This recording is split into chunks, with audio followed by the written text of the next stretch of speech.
Welcome back, wonderful humans. I'm Danielle, and I currently live alone and I'm trying to shift towards healthier meals whilst remaining on a budget. Here's what I ended up eating this week. Saturday was a late breakfast, probably ended up having it around 10:30, quarter to 11, and we went to a pub by the canal. So I just had a simple fry up, and then, of course, I naturally got some added black pudding as well. So say pretty calorie dense, especially because of the fact I had two lattes to go with it. But it was yummy all the same, and definitely filled the spot where it's been a bit chillier as well. It was a nice sort of tummy warmer. But then because of that, I didn't bother having any lunch, and instead I just had some chorizo and broccoli gnocchi for dinner.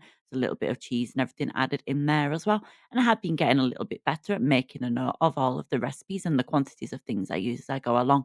So as you start to see some more of my shorts during the weeks, you might be able to pick up on that. And I hope that you find it a little bit more useful as well. But as always, I will put any recipes I have made and done videos for up in the cards for you. But then for lunch for Sunday, I just had some more of that chorizo with some of the gnocchi. Made sure to keep some gnocchi just left over by itself and some of the chorizo for a recipe as well. Then in the afternoon, I decided to have some yogurt topped rice cakes.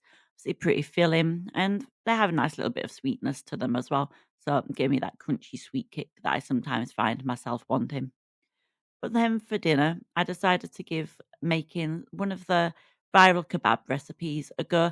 You might have seen them popping up and down all over the internet recently, and I decided to give it a go using some pork mince. That didn't turn out too badly. There are definitely a few things I could do to improve them, but it made for a nice Sunday night dinner all the same. Then for Monday, yeah, again, another one of my long days at work, and I just grabbed some raspberries, some 0% fat Greek yogurt, some peanut butter, and some chia seeds as well. I think again, I ended up having that sort of as my first break of the day. And then for my lunch, I just had some more of that gnocchi. As you can see, it looks a bit of a funny colour because of the fact that I did cook it with the chorizo before. I wanted to make sure it was all cooked up before it ended up going bad, just sitting in the fridge. Then for my mid-afternoon snack, I just grabbed a banana and I had a handful of peanuts to go with it as well, which definitely hit the spot again in terms of something that was filling and then the peanuts having that bit of crunch. But then for dinner, I used up the rest of the chorizo I had.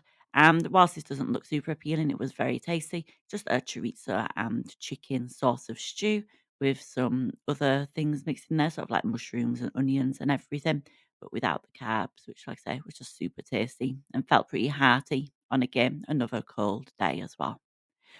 But then for Tuesday's breakfast, I didn't have a lot of time, so I just grabbed some more of my not my blueberries, my raspberries. If they're blueberries, then they clearly got a bit of a temperature. But yeah, just some of the raspberries with a bit more yogurt. And then I just had a banana on the side as well. Believe it or not, I bought these bananas over a week ago and they were still pretty green. So you can tell how cold it's been in my kitchen recently. But then for lunch, I finished off the last bit of chorizo that I had with some salad leaves that needed to be used up, a little bit of garlic, mayonnaise, and some barbecue sauce as well. Before moving on to making some dinner, and I tried my best to make some sort of sushi rice balls with some tuna mayonnaise mix inside. Tuna mayonnaise mix having sort of sriracha and a few other bits and bobs in as well.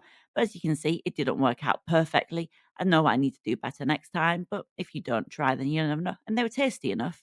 But then for the evening, completely blew my calorie allowance, and I just had some salted popcorn. I was just in a desperate need for something crunchy, and I didn't know what else to have, and it was just sitting in the cupboard, so I figured I might as well have some.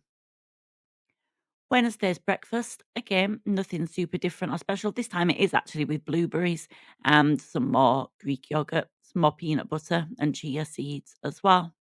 Definitely finding the chia seeds and peanut butter to be a nice combination to add to it to make it a bit more hearty. But then for lunch, I just did some tuna, some more salad, with some cucumber and some sort of pickled onions mixed through there as well. And I think I put in a tiny little amount of mayonnaise, obviously just to make it sort of a bit more sort of moisture filled.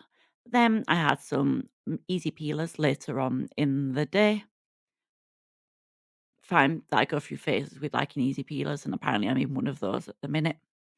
And then for dinner, it doesn't look super appealing, but I did a chicken, carrot, broccoli, bake sort of thing, which had some chicken soup mix in it. But then I topped it with some stuffing mix and put it into the oven for a while. And again, that was super filling. I figured it'd be the kind of thing that might be good if you have Christmas leftovers going on. But then for Thursday in the morning, I ended up making my own bread. I also made something for Christmas and put it into the freezer as well. But with that, I obviously decided to reap the rewards of making that bread and slathered it with a bit of margarine and had that for my lunch before having some oranges in the afternoon. Thursday was a bit of a disaster day. I obviously normally work, but I ended up managing to snag some unpaid leave, which was much needed after some events that had happened at work in the morning. But with that, I was still in a real big funk and I had to go down to Lidl to get something earlier. So naturally, I ended up picking up snacks. And for dinner, I just ended up having this entire bag of onion rings. So not the healthiest day for sure, but small consolation that at least I managed to keep my calories in check, I suppose. But Friday's breakfast, I had a slice of that bread with a little bit of margarine again. Then I just topped it with some avocado, a bit of salt, and some red chili flakes. Of course, had a side of baby plum tomatoes as well. Before just for lunch, grabbing some more easy peelers and the last little pack of yogurt coated rice cakes I had a bit of a moment during my lunch break that meant I didn't have my full time to do what I needed to do. So that was all that I had time to eat. But then for dinner, I did some of the sort of bronze based tagliatelle with some salmon and then a creamy kind of sauce, which was super comforting and surprisingly quick to put together as well. But as always, thank you so much for watching. I hope this provided you with a little bit of food inspiration. And if you enjoyed, please consider liking and subscribing, and I'll catch you again soon.